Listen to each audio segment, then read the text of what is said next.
and welcome our panelists, and thank you all for participating in the exhibition and allowing us to email you dozens of times and ask a million questions and come here tonight. What you're going to see tonight is really what the exhibition is about, those relationships that I discussed, and I want to introduce our two master printers and the artists that they work with. Maria, second from your left, founded 10 Grand Press, which is an independent publishing and print workshop founded in 1999 in a former sewing factory. Marina then moved to her current space in Crown Heights in 2004, and also opened up a second space a year later in Santa Fe. Marina publishes unique monotypes as well as edition work using etching, woodcut, relief, litho, letterpress, and solar plates, and many other things that we'll talk about tonight. She studied at the School of the Museum of Fine Arts, Boston, under Helena Frankenthaler, right? Which is master class. Pardon? Not there. That was not there. No, okay. Yeah. And also Kenneth Dolan and Susan Santa Fe also. That makes sense. And you apprenticed with Woolworth in Paris also. So, which brought you to what you started in 1999. Carrie at the far left has been working with Marina for quite some time now, since 2010, correct? I don't know. 2008, excuse me. And Carrie's work spans printmaking, painting, graphic design, with roots also from a while ago in modern dance, and we might get into some of this tonight, and also LGBTQ activism. Carrie also actively writes quite a bit about contemporary art and artists, and also curates exhibitions, so has quite a full number of disciplines that she works in. In 2018, just last year, she had a solo exhibition at DC Moore, where she's shown a few times, solo shows and also group exhibitions. And just last year also, works of yours opened Mary Boone's new space on Fifth Avenue, right? Yes. Yeah. You were took part in the last Whitney Biennial, earned your BFA from Pratt, an MA in Computer Graphics from the New York Institute of Technology, and an MFA from Bard College. She's currently a professor in the Art History Department at Hunter College and director of the graduate program there.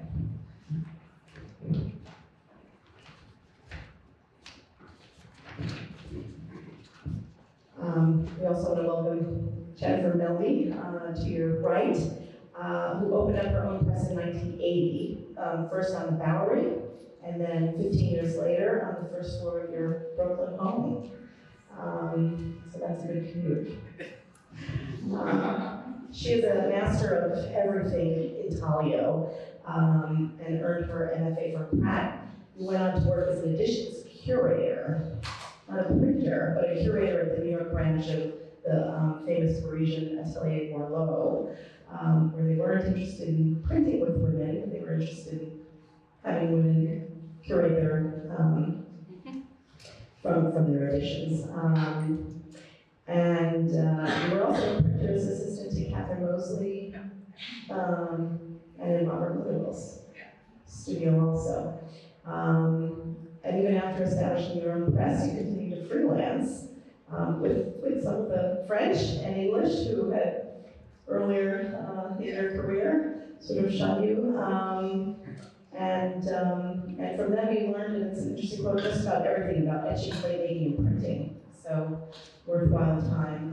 Jennifer does her own publishing in addition to printing for other publishers. And some of her recent projects outside of her own publishing was Bryce Martin for Studio and School, and working with Rashid. And I should mention the artist list for both of these printers is wildly extensive, and I encourage you to go to their websites and go to our website where you can read much more, including questionnaires that they've completed about their practice and workshop. Joanne, her work spans painting, printmaking, and sculpture.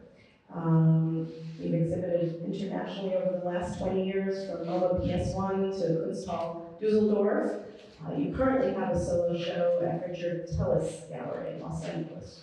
right? And last year we had a very comprehensive solo exhibition at the Tufts University Art Galleries at the School of the Museum of Fine Arts in Boston, which traveled quite extensively, including to the Otis College of Art and Design in LA. She recently created a fascinating show called Notebook earlier this year. That just had a nice write-up in the art forum. This was at 56 Henry Street. And you also have your BA from Bard College. I don't know if you were there. No. So you kind of will. So I want to thank all of you for being here and participating. And you know, your works as artists come from different places and different concerns, but it was very interesting. It was more happenstance of scheduling that you're all here together tonight, but a very happy circumstance, because your work both deals with abstraction and form and color. You both make paintings, drawings, and prints, and you deal with optical experience and breaking up space and visual pleasure, and so it'll be interesting to delve into some of these topics with you. I want to take a moment, since the work is on view in the other gallery, I want to make sure that you all can recall. So this is Marina at 10 Grand, her space in Brooklyn, and Jennifer Melby, and some of the beautiful action plates that she's created, one of which is on view in the other gallery. And this is Carrie's piece in the exhibition, one of the monoprints that was produced from a series of many. The total count I don't have, but it's pushing 10. Yeah. It's pushing 10. So these are some of the other examples. Joanne, these are 2 of the 4 from a set of 5, I believe, that are on exhibition of intaglio prints. So all of these are on view in the other gallery, so I wanted to make sure that you place those, have those clearly in your mind.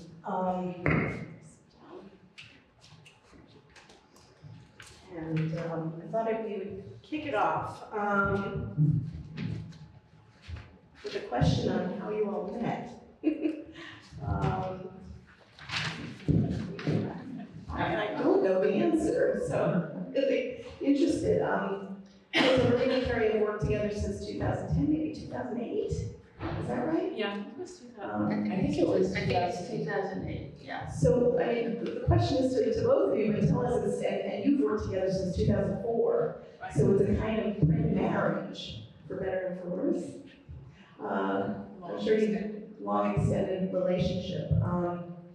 And so tell us how you met, what your first print date was like, what it was like, how did you meet, what was the occasion, and did you come to Marina with an idea? Did Marina come to you with an idea, and you know what her expertise is? Did you have monoprints in mind? I mean, I'd done monoprints before, but I think I was scared to death when I went to Marina's studio, because I was too. I was sorry, Carrie.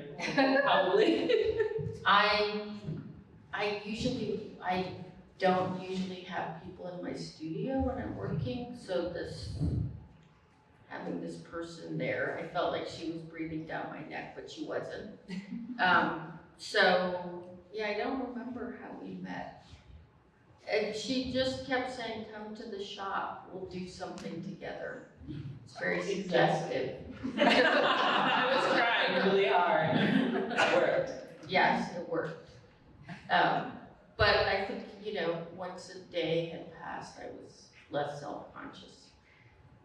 And I mean, I guess for me, the thing that's been really amazing about working with Marina is her intuitive grasp of how I would make a painting, and then how that shows up in the print shop. So, and I guess that's the definition of a master printer. Yeah. Marina, let's get your interpretation of the first session in the shop together. I think it was a lot of just kind of sitting back and seeing how Carrie was working, and I had looked at her paintings a lot, and I think seeing all the layering and kind of cutting that you do in your work, and I was so excited to see what the possibilities could be, because I could see right away, I was like, you can make amazing prints. I saw it. So it was kind of just, I wanted to facilitate that and stand back in a way as much as possible. And But also we have a lot of fun mixing color. oh yeah, And I think, but I might be wrong, that Marina has saved special inks for me. don't tell. Okay. So in other words, she's really paying attention. And that to me is like this kind of amazing part of it. And so Marina, how much preparation, research, you had seen Carrie's paintings, did you research her whole body of work? To what extent do you prepare before an artist, Carrie or others, come into the workshop? And do you have some suggestions for them ready to go, or do you wait, and does it happen organically? I would say the majority is organically, but the key for me was to have enough material and tools on hand that I was thinking would be interesting for Carrie to use. And Carrie came to the table with already so much knowledge of making that I knew if I just kind of showed her different things, she would pick up on them and kind of take them in a route that she wanted to do. And that was kind of, then I would step in and help facilitate more, because I feel like every artist has a different way of working. And my job is more to kind of help facilitate that.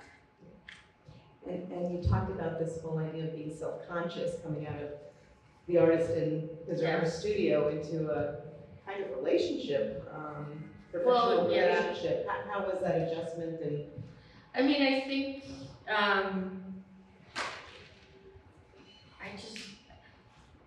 part of it is finding the music we both like. There are certain like physical aspects to being in the studio together that you're sort of, it's kind of a dance or something. So I think once I stopped being worried about what Marina thought about what I was doing, I just, I felt like I was being fed all this stuff that sort of fit naturally to how I work. And that was really pleasurable. And it also generated a lot of ideas. how about turning to Jennifer and Joanne? Pass this to you. Oh, thank you. How was your first date? I'm not sure how we met. I think it was a party. Okay. But I had heard about Jennifer from a few people that had worked with her, and I knew that she pretty much did etching, which is something that I love and that I wanted to pursue. I had never really done that many etch. Actually, maybe I did one on my own, but I had done one project at the Lower East Side print shop before that, and that was silk screen. And I really was not overly in love with silk screen, even though it was interesting and I liked what I made there. It just wasn't something that I wanted to pursue. So I think in terms of the etching, I always had my own idea about what I wanted to do, and mostly that comes out of my love of drawing, and I'm one of these people that's, somewhat obsessive drawer. I just draw all the time, so etching kind of fit that. I think if someone, handed me an etching plate every day, I'd be happy about that. So I think Jennifer, knowing that she did etching and was a master etcher, was really attractive to me. In fact, I was attracted to working, in a very traditional way. I wasn't necessarily thinking, how can I blow this apart or how can I experiment? Like I really, I just wanted to make beautiful etchings, and hopefully I did. And I think working together, I think, Jennifer's quiet, I'm quiet, and she doesn't impose.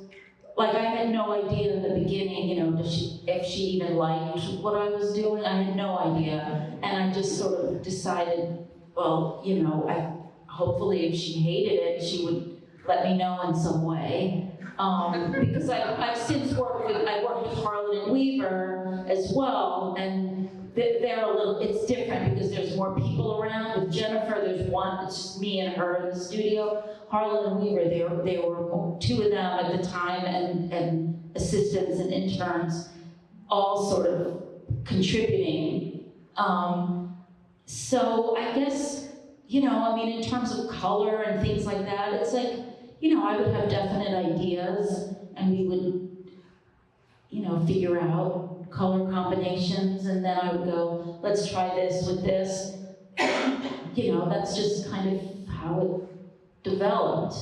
And I think that Jennifer never imposed her, you know, I mean, it was just kind of, we just worked together, and I didn't really, I think, look to her for approval, because I don't really do that with anybody. You know, I just do what I do.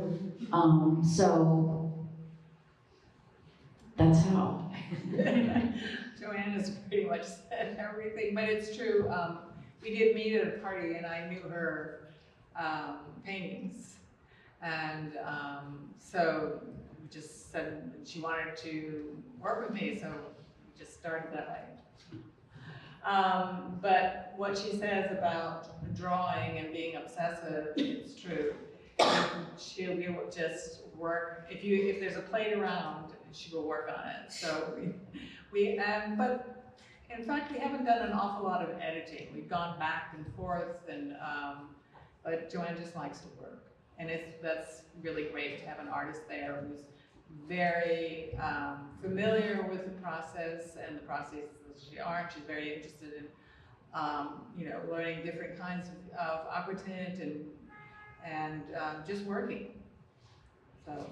And how have you've been working together now over 15 years? Yes, we've had off, breaks on and off. and you've had breaks. Yeah. So each time you come back, do you come back with new Yes. thoughts, and do you bring new Yeah. information to the table? Yeah, I mean, usually, you know, because my paintings, my work changes all the time. So whatever is going on at that point, I'll bring back into the studio, you know, either formally, or even, you know, like I just did something with glass.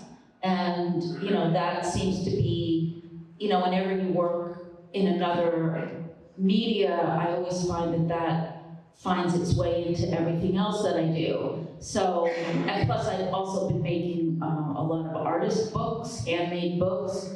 And so now I have an idea for a book I want to do with, you know, maybe woodcut with Jennifer. So, like an accordion book or something like that. So, yeah, I'm always thinking about what we could do. But, you know, as I said earlier, I do like the parameters of sticking with etching. And you both mentioned the fact that when you go to 10 grand, when you go to Jennifer Milby Editions, you get the main printer, and really, it's different than, there aren't that many workshops out there that are solo practices where the master printer does everything. And I know you have Mr. and Sister, right? Two adorable dogs. But maybe could both of you address that and what it is like? Do you have assistance with editioning, or is it really truly all? It depends. It depends. Yeah, I mean, most of the time I do work by myself, but it depends on the project that I'm doing, whether I'll have an assistant, or I have worked on really big projects where I've had 2 or 3 assistants, but it just depends on project to project, yeah. And I guess I've been lucky where I've found an assistant who also does some teaching and does other work, so that I don't feel like I need to have someone there 5 days a week. And, yeah. I'm kind of in the same situation, and it's a plus and a minus. It's kind of nice to be in the shop just with the artist, opposed to having a full house of other people around. But then with editioning, it's really nice to be able to work with other amazing printers and kind of not be totally on your own with it. So it's kind of, I go back and forth of wanting kind of both, I would say.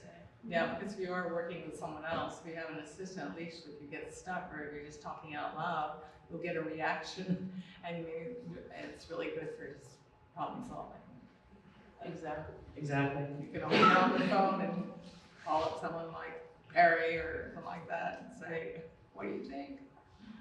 Which is why this show is so amazing, because it talks about, I have called up other printers in Brooklyn and asked for their help and kind of pulled people into different projects, and the print community in Brooklyn is pretty amazing for that reason. I thought we could look at some more images of your other work. I will be happy with the selections, but because you both are painters among other disciplines. This is a new painting, a recent painting from 2018.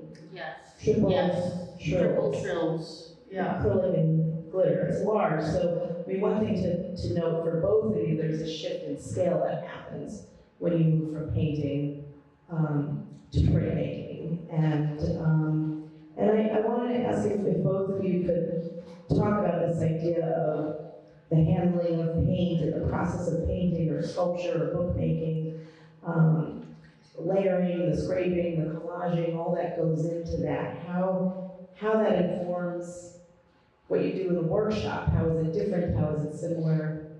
I mean, my experience with printmaking, especially with Marina, has been that every time I go, I get all this new information that I bring back to my paintings. So to me, it's really, really, it's kind of like fertilizer in this weird way. Because a lot of the stuff I do with the painting is on the table, and I'm actually like printing with my hand, or an object or paper so a lot of the things that start in the shop end up in the paintings. And then also with the collaboration that we've had together, each time we work together, I think it's been 3 times, we've gone up in size. And so I feel like there might be another size shift coming up. Oh boy. Anyway, I don't know if that's possible, but so there's something very, what's the right, I want to say collaborative, really in the sense of collaboration between the prints themselves and the paintings. Like, there's this kind of back and forth. And one thing that's been great about working with Marina is that if I can't get a method that I might use with acrylic paint, she sort of figures out ways for me to either fake it or get something similar, so there's all sorts of sort of on the spot invention going on, which has been amazing. I think for myself, it's a little different because I'm pretty much doing etching and working with primarily line. I think that my painting process is very different than my printmaking process. So the paintings are a lot more layered. Obviously, I use a lot of color. But I think that, let's say something like a spill or a drip, you can get that in etching. It's just that I don't really want to make the same, I don't really want to duplicate what I do in painting into prints. I think my prints are more like my drawing, and even though the drawing is the backbone of the painting and it's always there, I think that my process with printmaking is a lot more internal, whereas my process with painting is a lot more outward. So, this image of someone just sort of bending over a copper plate, sort of scratching into it, is more the kind of activity that I'm involved in, whereas my painting is much more performative and outward, even though I do think that everything you do is organically entwined. But also in terms of size, so in the beginning, we started out with lots of different sizes, and we did some more work, but then all of a sudden, we also did some very large prints, which I think we'll go back to them in some way or another, or painting on them, but then kind of in an intuitive way, Joanne just decided on a certain size, a 12 by 16 size plate, and we just did a whole series in the same size, which I think really worked well because we were also able to use the same background plate. We did 2-color, and we used the same operative plate for the various images, and so. Yeah, and also the last couple times, not this last one we did, but the one before that, I had decided I wanted to hand color a lot of etchings, some etchings, so we printed up some extras, and I just sort of took them home and watercolor ink. So I like the idea also of making unique, I don't know what the technical term for unique edition is. Edition variant. Okay, edition variants. I like that. That really appeals to me as well, to work like that. And maybe I knew this wouldn't be linear, so we're sort of going back and forth. I just want to point out that on the left is a painting of Joanne's from 2015, right? That's 60 by 50 inches, and on the right is a new painting from this year. And I also took an example of your sculptural work from this year. You've done other work that has color in it. This is an example of a nail-on porcelain from this year that's quite small, and you'll see this installation shot. This show is up now in Los Angeles. So, I mean, it's basically, I mean, I think in terms of like the sculpture, you know, I think that in a way, this, like making sculpture is a lot more similar in a way to the etching or printmaking, because it's small, they're small sculptures. This particular series is 1 color, and you know, it's tabletop, and printing is tabletop. So for me, it's just a very similar type of activity in building and layering. You know, just I think building, just you know, the way you build a print is almost the same way that I would build a small sculpture. I have, an example of your earlier, so maybe, yeah, these are some of the earlier etchings that were done with Jennifer. The one on the left, I believe, among the first series, and the one on the right among the second series. And so many, and these really are quite built up, they're quite architectural. Yeah, we proved them. I mean, I if I remember correctly, they went through a lot of Go through various proofs. states too, yeah. So we rework the plate either in more hard ground or put an aqua tint on and work on that plate and then go back in again. So. Yeah, I mean, I think that one of my favorite etching techniques is I love soft ground because it's just like drawing with a pencil. So I think lately I've been doing more kind of soft ground type of drawing on there.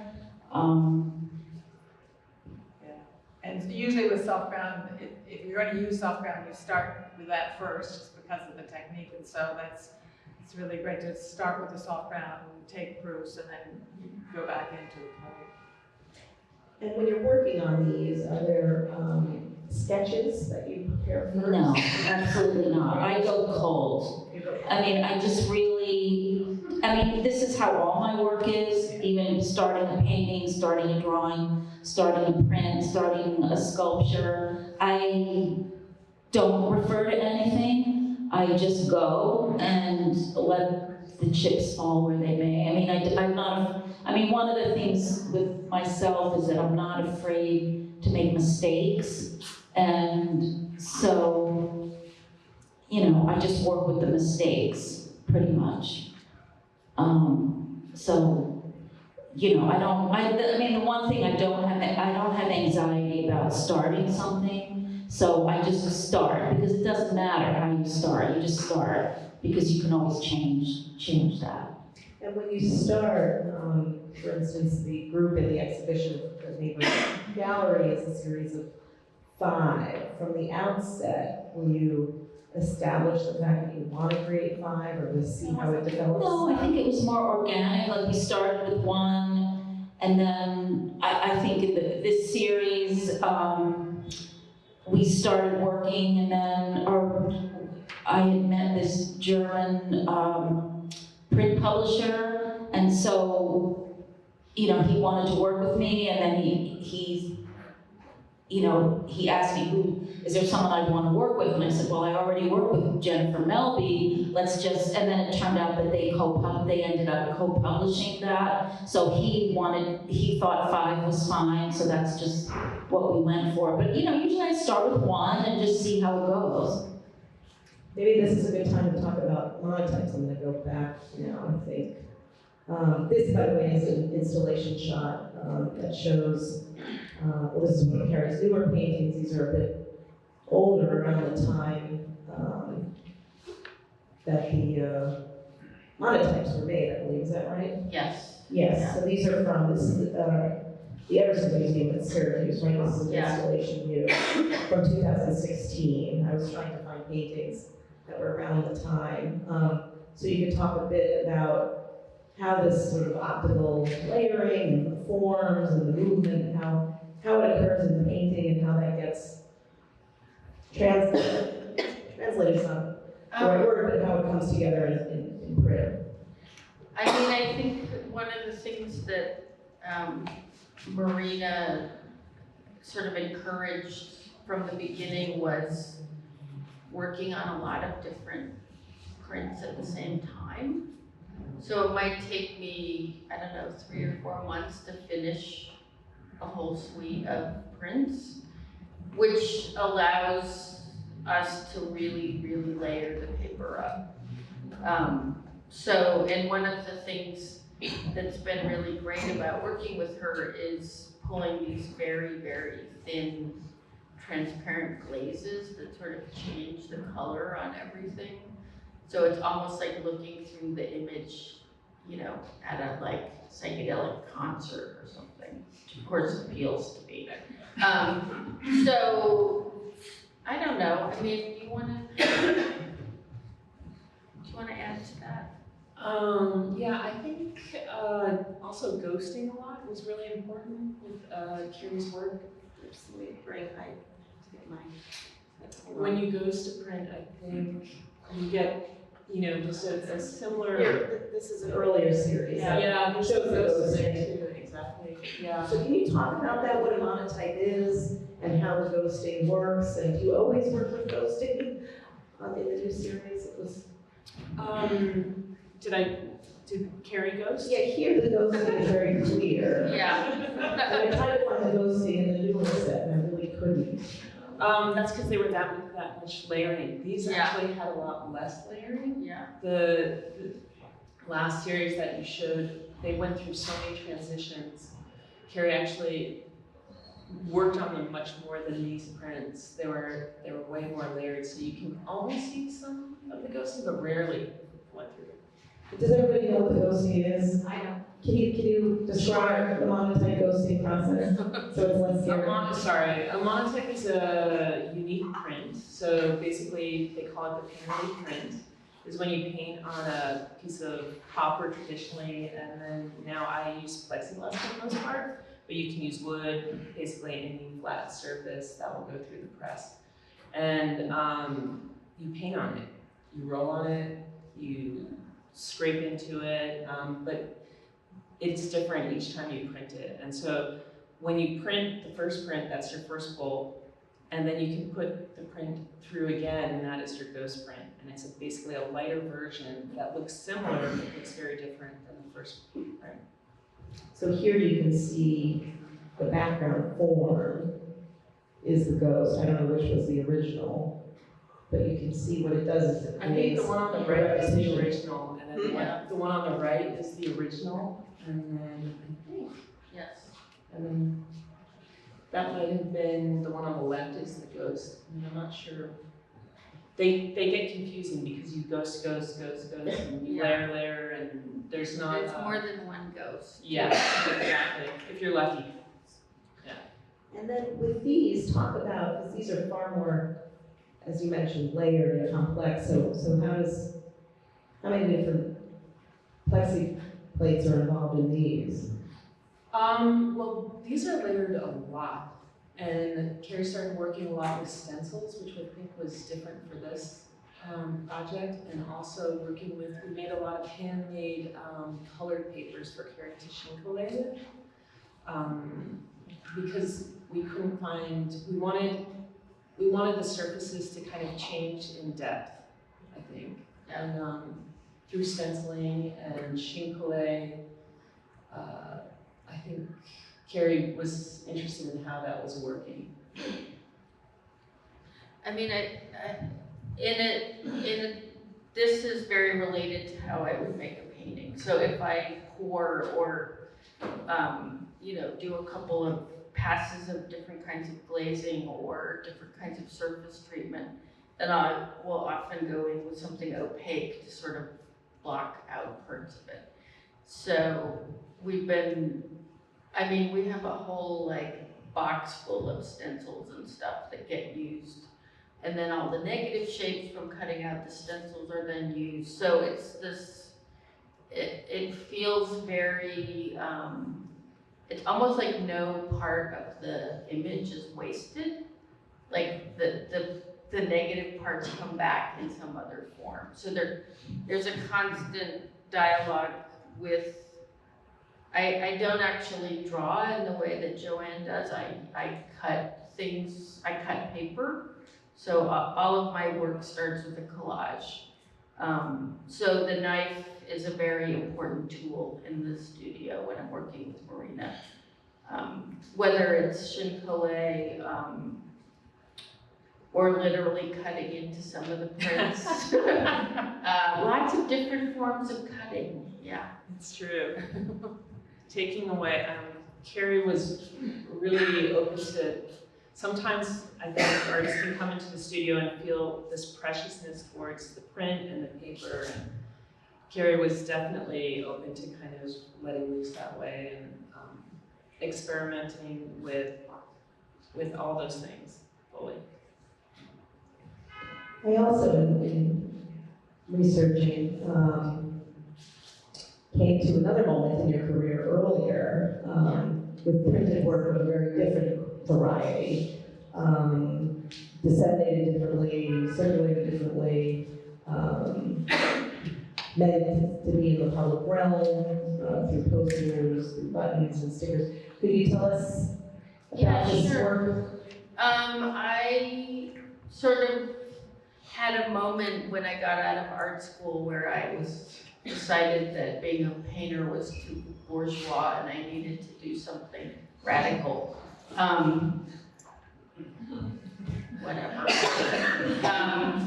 So I'm making fun of myself, but it was a moment in which it was in the middle of the AIDS crisis. There was a lot of queer activism happening, and I formed something with my friend Sue Schaffner called Dyke Action Machine. So we did our job as we saw it was to infiltrate the street with agitprop. And so we were extremely interested in printmaking and the history of prints. So the picture on the left, Lesbian Americans Don't Sell Out, is a direct reference to a WPA print of the two kids sitting on a, I want to say fence, but I'm not sure. So embedded in this body of work is also the history of graphic design and posters and prints. so I guess, you know, one of the things that's been interesting for me about the idea of printmaking is its accessibility to people. And for this stuff, you know, everything we made, we gave away. So it's not, an edition would be like 2,000, you know, and then all of, we have very little of this work left anymore because it's all been given to people. So, yeah. And are there, so there are differences as you have elaborated, but are there any dots to connect between that period activism and the feminism in your work, or femininity in your work today? I mean, I think this question comes up a lot, and when I give public talks, I think they're all of a piece. I actually think that as artists, we are responding to the location where the work gets seen. So it's like what work is not appropriate is maybe not the right word, but you know, how does something operate in a gallery versus a street? And how do we communicate with people in different locations? So, you know, it would be amazing right now if all the people who made stuff that went in galleries were doing stuff on the street. You know, it's like there are different places for different kinds of expression. And I'm still interested in that idea. I just did an installation in Texas with, where I sort of shingled the inside of a room with prints I did with K-Rock. So I'm trying different things out. And I don't do it as often as I would like, but it feels like a sort of periodic interest that arises in my work. I want to, you brought up K-Rock, and these are examples, these aprons of works that were printed at Carl's shop, K-Rock, and it brings to mind how Carl had once said to me when we were videoing in his workshop, that he's worked with so many artists, as have you both, and the knowledge base that you bring to each artist's project sort of automatically has ingrained in it experiences with other artists and things you've learned by working with other artists. And so I wondered, Jennifer, Marina, if you could comment on that sort of accumulative knowledge and borrowing what you may have learned from one project, bringing it forward to another artist project. It's an interesting notion to me, very interesting. I mean, I don't often have prints of artists, other artists in the studio, but we certainly do, like when you're working with someone, like working with Joanne, if all of a sudden you think of something, you'll pull out a print and talk about another way of working. And that happened certainly also, especially with white, printing white first, or printing a white flat and then having the white of the paper. I know that when I was working with Bryce, he also installed that on one of Andy Spence's prints. It's up in the next room, and just something hadn't occurred to him, and we talked about it, and so I said, well, let's try it out. So yeah, I mean, but I have this thing of not having a lot of people's works up on the wall, you know, when there's an artist in the studio, because I think it's something that'll just happen, just, you know, if it happens, yes, but otherwise it should be their space. The studio, I really try and keep the walls open, but I think also I learned so much from different artists, and that was kind of one of the main reasons I do this type of work, is because I've been able to kind of, with each artist, kind of learn something new, figure out how to problem solve in a different way, and I'm able to share some of those things with other artists and kind of create a bigger dialogue too a little bit. And I think a lot of artists, they come to the print shop for community as well.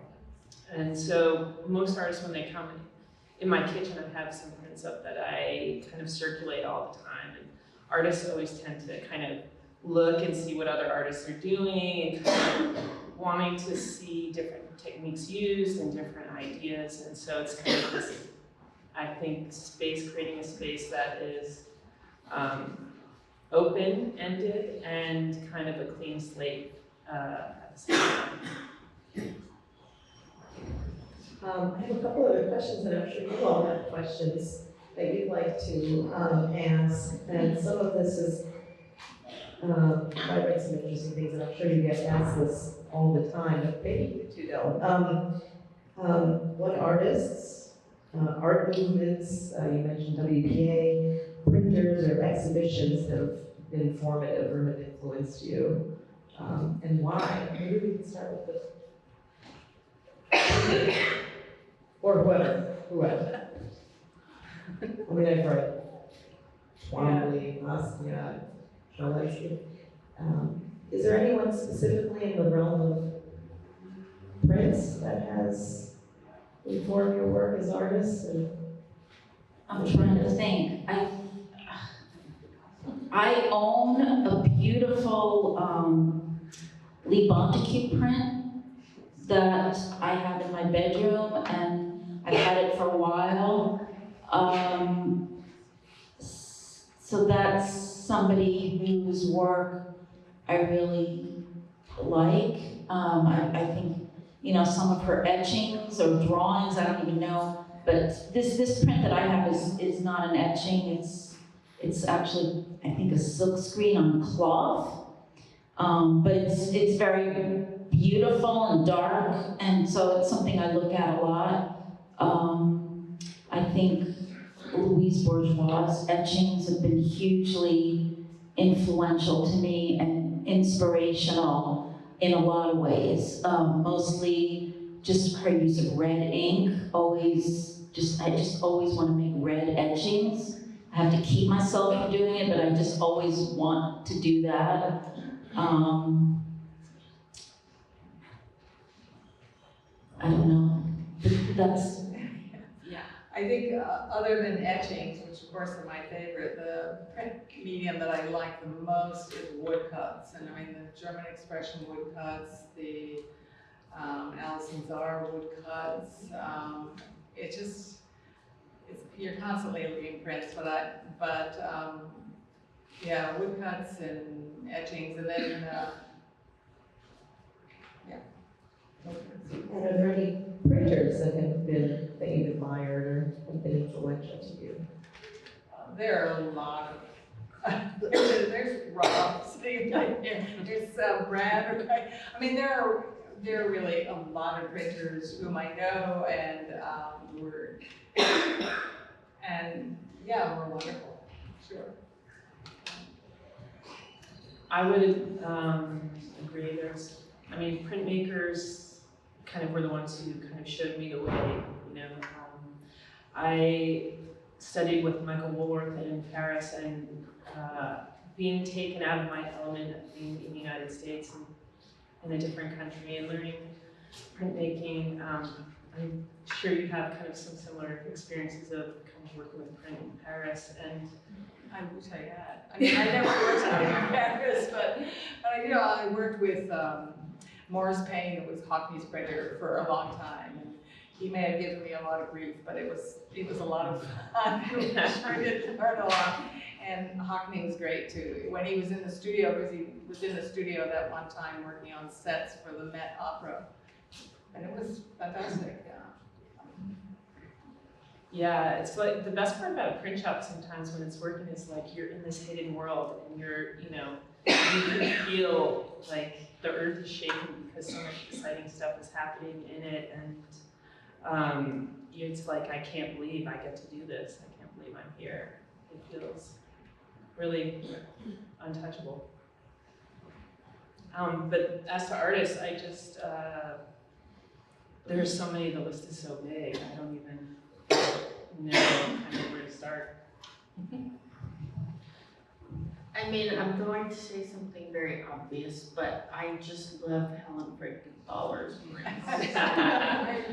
Yeah. Surprise! Yeah, it's just like, okay, that's my goal.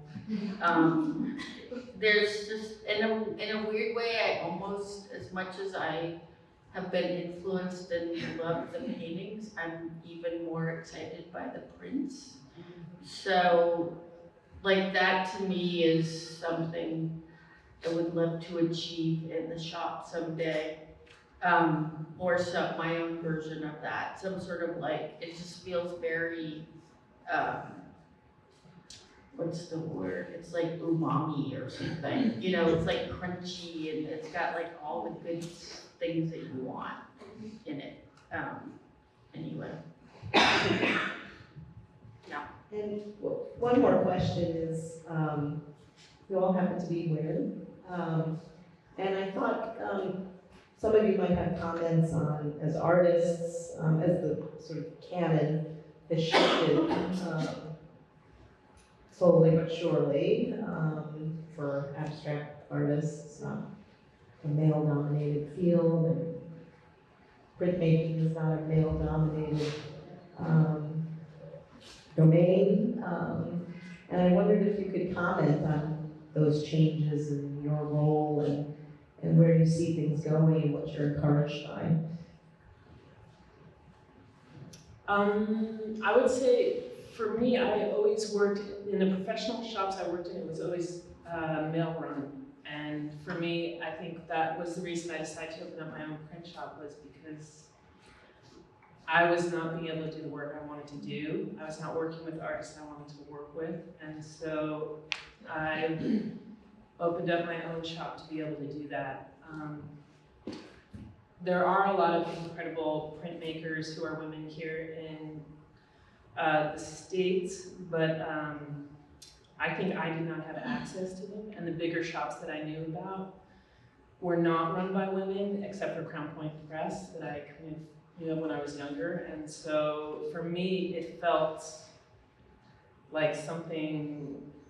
I mean, I can't believe I'm still doing this in a way, because it felt like such a risky operation to kind of just go out on my own and try and work this way. And after working in Paris, which was completely male-dominated in the print shops, I am kind of surprised that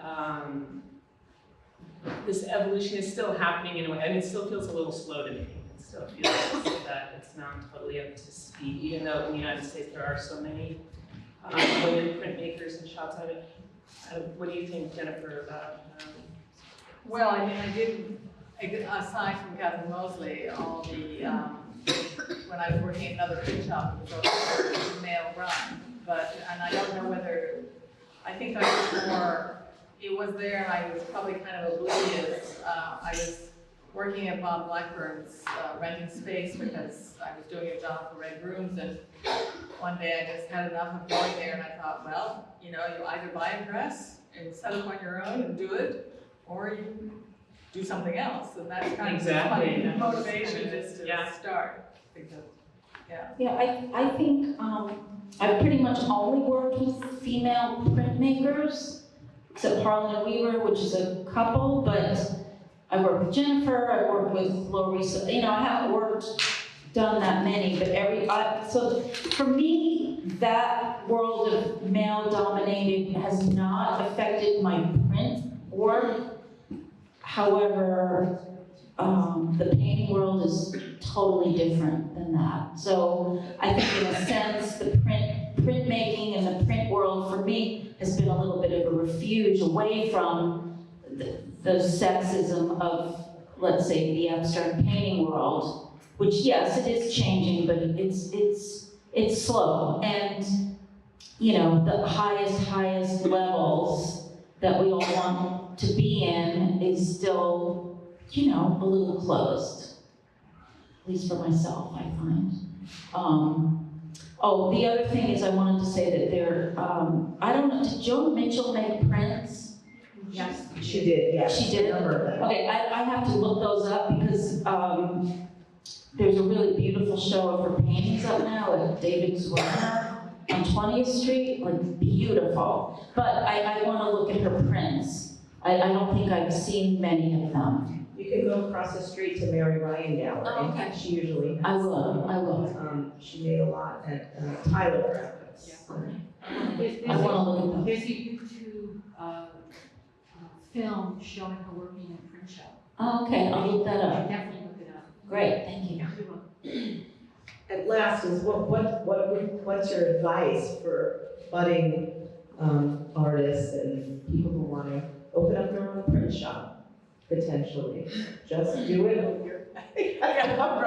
Just do it, except that the printing part, the working with the artists, being in the studio, that's the really exciting, fun part.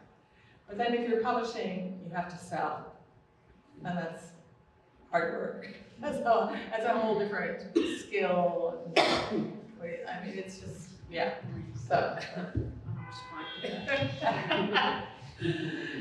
It is, you know, it's like everything, it's a double-edged. I think, you know, you do it because you love to do it and you figure out how to survive in it.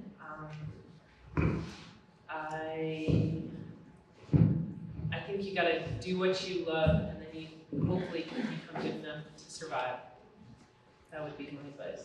I mean, all of this is extremely counterintuitive. It's like, you know, none of this should work. So in a way, you can't really think too hard about it. You just have to plunge ahead. Yeah. Because what we do is, I mean, and this is the beauty of it, but it's not like useful in the way that like American culture wants things to be utilitarian. You know, it's something else entirely. So anyway, it's That's hard. all art, I mean. Yeah, that's what I mean. I'm talking about, I mean, we in terms of like artists, people who make art, be they printers or artists. Happy that you're doing it, otherwise I wouldn't have a job. Well, I hope that you guys all, women, gals all continue to surge forward and make prints and encourage more people to make prints. There is a sense of egalitarianism, I think, that there isn't necessarily in all the other mediums, and that there wasn't at one point in time, but that there is now, and that's very exciting. Why don't we open up to some questions from the audience? Anyone? There must be some questions. You were thorough. I was thorough. No. Yes. So you were talking, Jennifer, about, you know, selling it all. If there's nothing you could change in the current structure that would help that whole process, what would it be? I don't know. I think more support. I think, you You know, know, I there think was more that, support from the government or, you know, the one thing that I think I would change, I mean, I'm not a printmaker, I mean, but I think that there's a real split, at least I've experienced with my, let's say, regular galleries are basically not interested in my prints. They don't want to sell it, they don't want to look at them. There's nothing in it for them financially, and I found that so I don't even, at this point, if I'm gonna go make a print, I don't even talk about it with my galleries. It's like, that's something else, and you obviously don't care, so I'm not even gonna introduce this into a dialogue, because they don't. So I think it would be nice if they could say, well, you know, let's, you know, maybe have one of your prints up during the, you know, I mean, they're not interested in that, but they could be. There could be some cooperation there, but I found that, you know, at least who I've worked with in the past have never wanted to have anything to do with that. I'm in the opposite situation because DC Moore sells my prints. Oh, okay. And they are, I mean, they haven't offered to be a publisher yet, but they're always asking me if I have prints because I don't make small work. But I think that's very unusual because in Europe, the galleries are interested in their artist work, prints, sculpture. There's always been a tradition of books with the artists and paintings. And here, it's very, very different. Unless you have someone like, say, Matthew Marks, who's very, very interested in prints. And Right. so he does always work with his artist prints, but other than that. Well, he started out in And prints, prints, yes, so. he did. I think it's also, like Carrie put the show of the Tang, I feel like. Yeah. Carrie put prints with the paintings, and I think artists that I've been working with have been putting prints in shows, kind of demanding that they're there as an equal piece to a painting in a way. And I think through that, galleries and people have become more serious about prints in shows. Not always, but I think that makes a big change when an artist says, no, I want this here because this is something that's important. It's not just something that should be in the back of the room that's like, a smaller piece or. Yeah, so I should maybe be a little more, But there is a lot of that, what you're saying. but I'm just saying, I do feel a bias, and usually I don't, but I think if I had another institutional show, maybe I would But see if I can include it's that. But I just know galleries that I've worked with don't want to work with it. Because when you get a show in Texas or California, I've always, contacted people, I've sent JPEGs, discussed having the prints there, and there's been kind of no interest. Right. So, I mean, I think some of that is they're not speaking from experience as a dealer, but they're concerned that the price point will undercut the sales of them. Because I make drawings and I do make small paintings. And so Yeah. I think it has something to do with the cheaper nature of Yeah. it. And then I think there's just a misunderstanding, which there has been, for an eternity about what prints are. And, but that's changing. Like, in the museums, it's changing. Whereas, with major monographic shows, prints might be left out altogether or relegated to a separate room in the back. It's now full integration, and that I think has to do with all the changes that are happening with who and what are presented in museums. From a collector's perspective, I think works on paper in general have picked up their cachet quite a bit, but there is still a separation in the audience. The people that are collecting works on paper are not always the same people that are collecting paintings, and likewise, there are plenty of dealers that deal in prints, by the way, and also in drawings and other works on paper, but they're not necessarily the same dealers that are dealing in paintings, so that's part of the issue. But if you do have a retrospective or an institutional show, do tell them to have a date, because that would be the ideal time to do that. Right. I do have a question also, if I could. Marina, you mentioned you had a separate, or someone mentioned, maybe you mentioned it, that you had opened up another branch but if you're a one-person operation, do you have split personality, or do you have No, I just have a good lock. I just lock one door and then open the other door. do you have a staff down there, or do you just not open it unless you're there? Yep, I just open it up when I'm there. I see. Yeah. Other questions for the artists, for the printers? Questions you have for each other?